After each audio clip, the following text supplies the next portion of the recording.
நீதிமன்றத்திற்கு போறோம்ன்றாங்க திமுக தரப்புல. உச்ச நீதிமன்றத்துல வழக்கு தொடுக்கப்படும், நிச்சயம் இந்த சட்டம் ரத்து செய்யப்படும்ன்ற நம்பிக்கை இருக்கு. திருச்சி சிவா அப்படி பேசியிருக்கிறார். நீதிமன்றம் எப்படி இதை அணுக போகுது? இப்போதைக்கு அது பிரசம்சோஸ் தான். ஏன்னா ராஜ்யசபால பாஸ் ஆகணும், அதற்கப்புறம் பிரசிடென்ட் கையெழுத்து போடணும், அப்புறம் கெசட்ல நோட்டிஃபை ஆகணும், அதுக்கப்புறம் தான் நீதிமன்றத்துக்கு போறதுக்கான வாய்ப்பு. ஸோ அப்போ வரும்போது இது ப்ரொசீஜரலா பார்க்கணும் அப்படின்னா வாய்ப்புகள் கம்மி. ஏன்னா ஃபர்ஸ்ட் ஒரு கன்சல்டன்சி இருந்தது, ஒரு 6 வழிமுறைகள் கேள்வி கேட்டு அதற்கப்புறம் பல புகார்கள் இருந்தது, அதற்கப்புறம் மாற்றுவதற்கான தேவை இருக்கிறதா இல்லையான்றது 2 மீட்டிங் ஸ்டேக் ஹோல்டர்ஸோட நடத்தினாங்க. அதற்கப்புறம் தான் ஒரு டிராஃப்ட் பில் ப்ரிப்பேர் பண்ணப்படுது.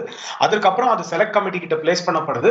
அதற்கப்புறமாக அது ஜேபிசி எடுத்துக்கிறாங்க. அதுக்கப்புறம் ரிப்போர்ட் வருது. இதுக்கு முன்னாடி 2008 ஜேபிசி இருக்கு, அதற்கு முன்னாடி சச்சார் கமிட்டி ரிப்போர்ட் இருக்கு. இது எல்லாத்துக்கும் நடுவில் ஒரு ஸ்டாண்டிங் கமிட்டி ரிப்போர்ட் இருக்கு.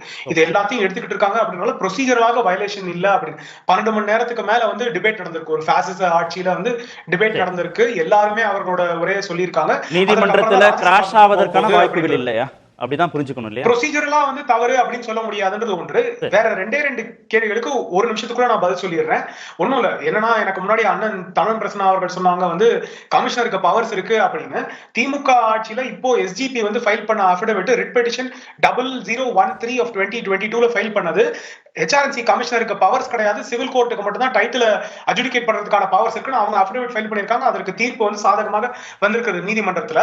அதனால ஹெச்ஆர்என்சி கமிஷனருக்கு அது கிடையாது. இன்னும் ஒரே ஒரு முக்கியமான தேவை இருக்கிறது.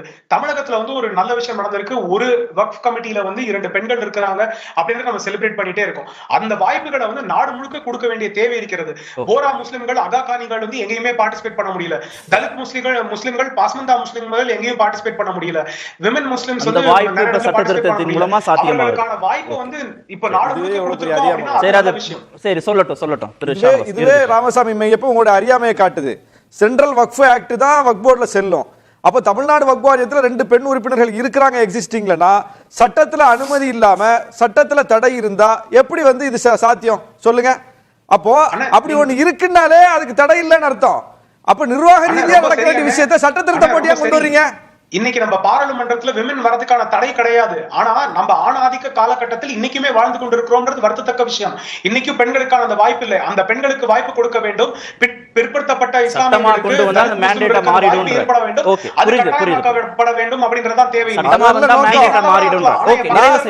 அதுதான் நான் சொல்றேன். சுப்ரீம் கோர்ட் நீதிபதியில 2 முஸ்லிம் பெண்களை கொண்டு வரதுக்கு ஒரு சட்ட திருத்தம் கொண்டு வாங்க.